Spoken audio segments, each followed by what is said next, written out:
9 common well water problems and their solutions. So we're going to talk today about the 9 most common well water problems that people have. This is for the people mainly who are in private wells, or maybe you get city water that is provided to you by a municipality that actually gets their water out of the earth and they add chlorine to it and send it to your house. So these are some of the more common issues that people have who are on private wells. So the number one question a lot of people ask us is, the water safe? So that's a great question. When you're on city water, the cities are required by law to test the water very regularly. But if you own your own private well, guess what? It's like the Wild West. There is no rules about water testing. In fact, a lot of customers get confused because when someone goes and sells their home to you, they're required in all the states to do a basic test. Now, I want to use the word basic. They're only required to test for a couple items you have to check with your state. In Illinois, for instance, it's coliform nitrates and lead. That's it.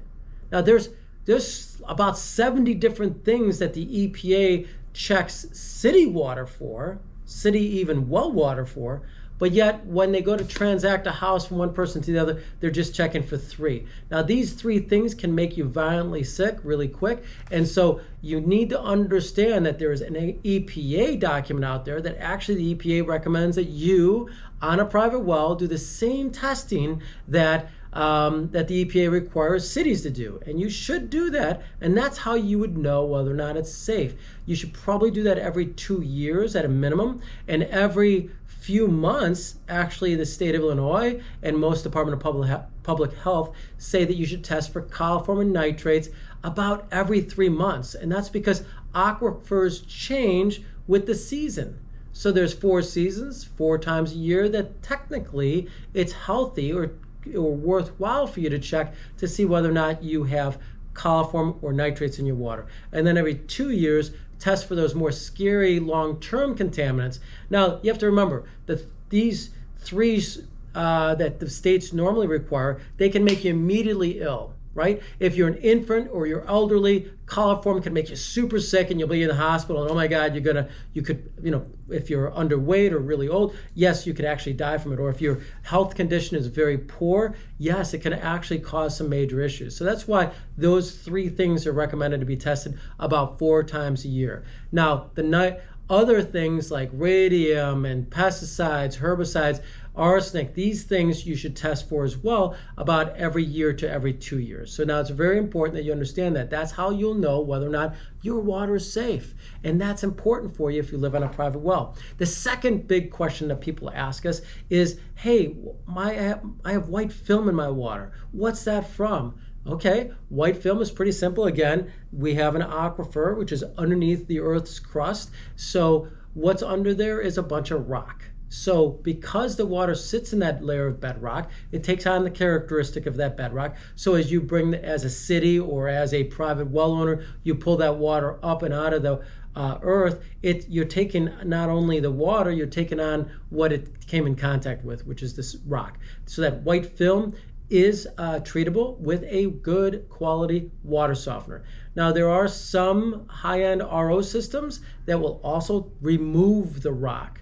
Now, I want to make sure that we're clear on that. This is removing the rock out of the water. So if there are salt-free conditioners on the market that say that they're going to take the calcium and keep it attached to the water droplet, and they protect the plumbing of the home. That's a plumbing pipe of the home, but it doesn't take the rock out. So you still would have dry, brittle hair, the white film on your dishes. You'd have a lot of other still issues. So usually when people want to resolve a white film issue, we want to take that rock out. And there's only 2 techniques: water softeners and reverse osmosis. Reverse osmosis, by the way, is a little expensive, but it can be done. Number 3, people say to me, the water smells like rotten eggs. What is that? So 2 things that it can be, and I want to stress that because when you're online, the online forums, they all talk about 1, which is hydrogen sulfide. That's decomposing plant and animal life. Yes, it's a very common occurrence, but most everyone oversees the second most most popular one, and actually it is the most popular in the Chicagoland area, called iron bacteria. So iron bacteria or hydrogen sulfide creates a rotten egg smell. Again, both of those are treated by buying a filter.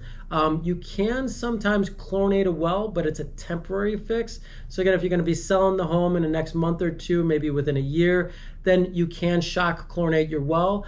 Both the hydrogen sulfide will diminish, or the bacteria and iron bacteria is going to diminish, and you'll be able to maybe get through a few months of having, smell-free water. But historically, we'll see it only last for a couple months. So it's about as long as you want to be able to sell the house. Number 4, people complain about orange stains. Now, orange stains is a big deal because, of course, we're ruining your toilets. We're clogging plumbing pipes. They start to get clogged. Your whites don't come out white. Your dishes become a little orange in color. Your toilet bowls are stained. Your bathtubs get stained. So these things are all addressable. They are two things. There's two types. One is regular iron, and then there could be iron bacteria. So you want to make sure that you talk to a professional, figure out what kind of iron you're dealing with, or if you're dealing with iron bacteria, that will direct you to the right filter. There are iron filters on the market, and then there are chlorine injection systems that kill iron bacteria and get rid of that orange staining if that's the direction you need to go. But it requires pretty thorough testing to make sure you know whether or not it's a standard iron or if there's an iron bacteria issue there. Next one that people call us about is gray stains. They're like, wow, what is a gray stains? I see these like streams in my toilet bowl and they're gray. What's going on? What's in my water? Well, first of all, you have to remember a toilet bowl has a sheen on it, right? And that sheen is like a glossy finish. And what happens is if you didn't take the rock out of the water, that water with the rock wears away at that sheen. So it's like sandpaper. Then you've exposed the porcelain to the water, and if the water has, again, white film or calcium in it, it's going to turn it gray. So the gray water can be either calcium that's sort of making things look a little gray, or you can be dealing with some turbidity issues or a little bit of like dirt in the water. So you do need to talk to a professional to find your local water treatment expert. Usually they're going to be licensed plumbers in our state of Illinois, or if you're around the country, you want to look for someone who has many years of experience, and they'll be able to help you determine if that gray staining is actually still calcium, or is there some sort of other particles in the water that can cause that. In our market, we have silica. That silica can actually cause that to be a little gray as well. Sometimes gray water also can be from hydrogen sulfide. So hydrogen sulfide is, again, decomposing plant and animal life. So you might, we might have to figure that out for you. Again, talk to your local professional. Next, we have oily water. This one is one of our biggest blogs, believe it or not, is oily water. So people get oily water, and there's industrial pollution that can cause that, or it can be hydrogen sulfide.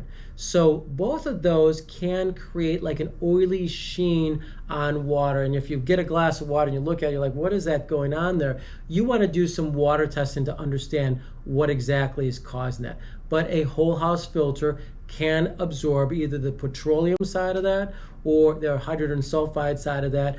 If it's industrial runoff, there are whole house filters that we can take a look at that could help you with that oily water as well. Next, the water's making me sick. We get people that call us and tell us that, oh my God, it's been month after month, I keep going to the doctor and I've been getting sick, and wow, I found out that it's actually my water. Can you help me?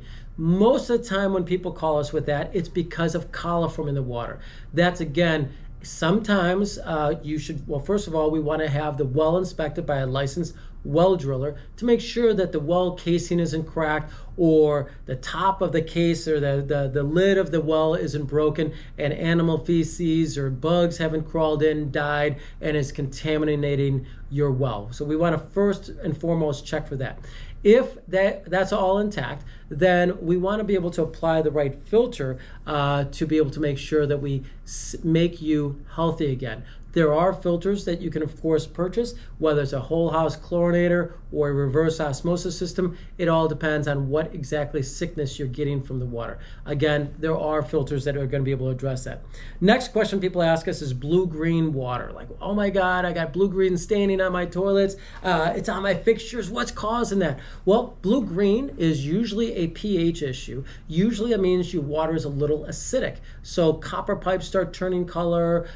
Toilets will even get this green, like blue-green haze in it. So normally when we test the water, we find that the alkalinity, or it's a little acidic, we're usually at 6 or 5 pH.